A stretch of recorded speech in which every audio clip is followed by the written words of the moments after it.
Je ne reviens pas sur le contexte du sevrage du porcelet qui a été déjà représenté plusieurs fois depuis hier. Simplement, l'inflammation qui y est associée conduit à la production d'espèces réactives de l'oxygène, conduisant elle-même à un stress oxydant, dont il nous semble que la compréhension et la correction sont un élément important pour la réussite du sevrage, en particulier sans antibiotiques. Donc chez le porcelet, le stress oxydant du sevrage, qui a été rapporté lors de ces journées, en particulier par Fabrice Robert et ses collaborateurs en 2009, correspond bien à la définition d'un déséquilibre entre les espèces réactives de l'oxygène et les défenses antioxydantes. Par ailleurs, nous disposons de plusieurs paramètres sanguins, plusieurs biomarqueurs qui ont été utilisés également chez le porcelet pour le monitoring, pour le suivi de ce stress. Toutefois, nous avons chez le porcelet encore des réponses qui sont assez variables d'un animal à l'autre et qui rendent difficile la standardisation d'expériences in vivo. Alors que faire à cet égard ?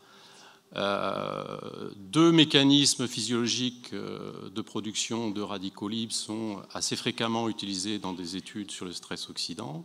Très brièvement, donc, il s'agit du stress thermique qui augmente la fréquence respiratoire. Et dans la chaîne respiratoire des mitochondries, il existe un transit d'électrons qui permet le transfert des protons. Et en particulier, pour le transfert vers le complexe 3 par le transporteur ubiquinone, il existe une partie des électrons qui s'échappent pour réagir avec l'oxygène du cytoplasme pour conduire à la formation d'anions superoxydes.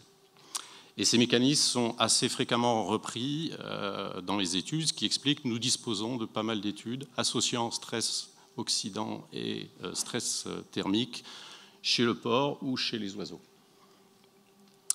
Autre mécanisme est celui qu'on appelle le burst oxydatif. Donc, dans les leucocytes et les polynucléaires neutrophiles, les entités antioxydantes participent à la défense de l'organisme par leur action toxique, et en particulier la NADPH oxydase relargue une grande quantité d'anions superoxydes. Et là aussi, il existe chez les animaux certaines études travaillant à la fois l'aspect vaccination ou infection et stress oxydant. Donc, l'objectif de notre travail était d'utiliser ces deux challenges, ces deux mécanismes pour développer et proposer un modèle de stress oxydant. Un autre objectif était d'étudier les effets d'une combinaison de plusieurs antioxydants par la voie alimentaire et de mesurer leurs effets sur des biomarqueurs sanguins. Donc, les protocoles qui ont été appliqués lors de 2 essais successifs comparent des challenges à des témoins. Dans un premier essai, a été effectuée une vaccination le jour du sevrage contre le circovirus, le PCV2, et dans un deuxième essai, cette vaccination a été couplée avec un deuxième vaccin contre la grippe porcine.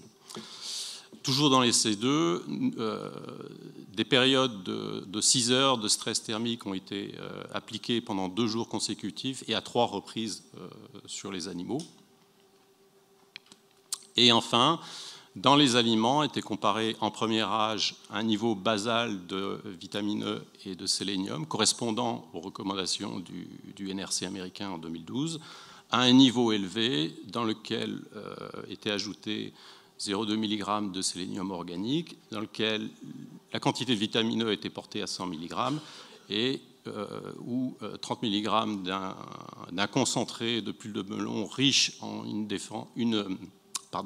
une enzyme de défense antioxydante, la SOD, la superoxyde dismutase, était apportée. Donc les dispositifs dans chaque essai ont utilisé 360 porcelets de la station de Villefranche, selon un factoriel 2 × 2 × 2. Ils étaient logés dans 24 salles, situées dans 2 salles identiques, et dont l'une était utilisée pour appliquer les stress thermiques lors de l'essai 2. Donc en résumé, nous avons deux dispositifs assez proches lors des deux essais. Lors du deuxième, étaient ajoutées trois périodes de stress thermique. Des pesées ont été effectuées à 4 reprises afin de calculer les performances et des prélèvements sanguins ont été faits à 3 reprises lors de l'essai 1, à 2 reprises lors de l'essai 2 sur 2 porcelets par case. Ces prélèvements ont permis de déterminer la concentration d'une protéine de l'inflammation, l'aptoglobine, la réalisation d'un test de résistance du sang à une attaque contrôlée en radicaux libres, telle qu'elle a été déjà utilisée chez le porcelet dans plusieurs études, et qui permet le calcul d'un temps de demi-hémolyse du sang total et des hématies. Une enzyme de défense antioxydante, la glutathion peroxydase, a été dosée et dont le sélénium est un précurseur. Et enfin, des produits d'oxydation terminaux des protéines et des lipides, les peroxydes lipidiques et les protéines carbonylées ont été dosés.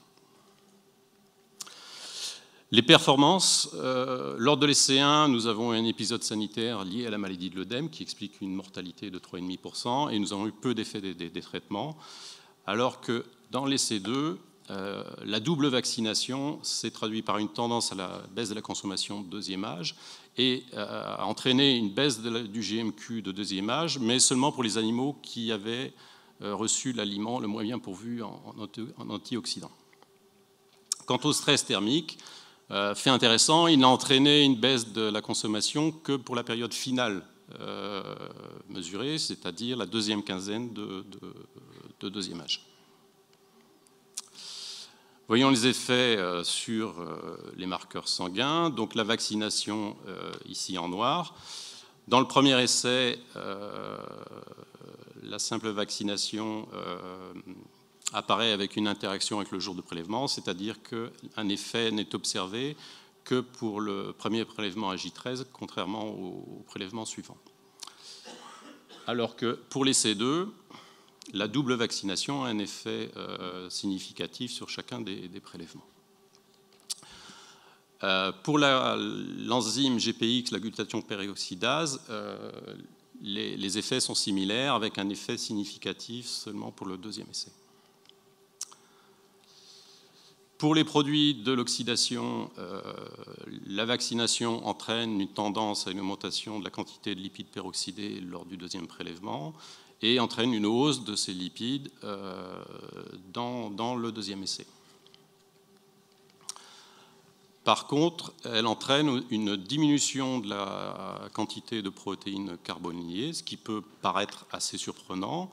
Toutefois, il y a des résultats récents de la bibliographie qui indiquent qu'une vaccination peut être associée à une baisse des produits de l'oxydation des protéines dans plusieurs tissus et compartiments, alors que dans le foie, on a une hausse importante, le foie étant un lieu important de détoxification et de formation des espèces réactives de l'oxygène. Sur le test de capacité antiradicalaire, de résistance du sang, les vaccinations n'ont pas eu, les effets simples des vaccinations n'ont pas eu d'effet. Voyons maintenant les effets du stress thermique, donc ici en rouge. Il n'y a pas eu d'effet significatif ni sur l'aptoglobine ni sur la GPX, ainsi que sur les protéines carbonylées. Par contre, nous avons une interaction qui apparaît pour les lipides peroxydés entre le stress et le jour de prélèvement, donc on peut expliquer dans la diapositive suivante. En effet, nous voyons à J13 que sans stress thermique, l'effet de la vaccination sur les lipides peroxydés est important, ce qui n'est plus le cas pour les animaux qui ont reçu le stress thermique en rouge et en rouge trié. Alors, les pistes d'explication sont tout d'abord le faible niveau de lipides circulants chez le porcelet juste après le sevrage, et aussi le fait que le stress thermique agit sur le métabolisme des lipides et de l'énergie. Sur la capacité antiradicalaire, nous avons une interaction avec le jour de prélèvement et nous voyons pour à la fois le sang total donc en couleur unie et puis les hématies en couleur striée que le stress entraîne une diminution de cette capacité de défense du sang, avec là aussi une interaction assez intéressante avec la vaccination. En effet, à J40, nous voyons, que ce soit pour le sang total à gauche ou pour les hématies à droite, que l'effet du stress thermique, donc en couleur unie rouge, est accru lorsque ces animaux sont également vaccinés. Voyons maintenant les effets des produits antioxydants. Ils n'ont pas modifié la teneur en aptoglobine. Ils augmentent l'activité de la GPX.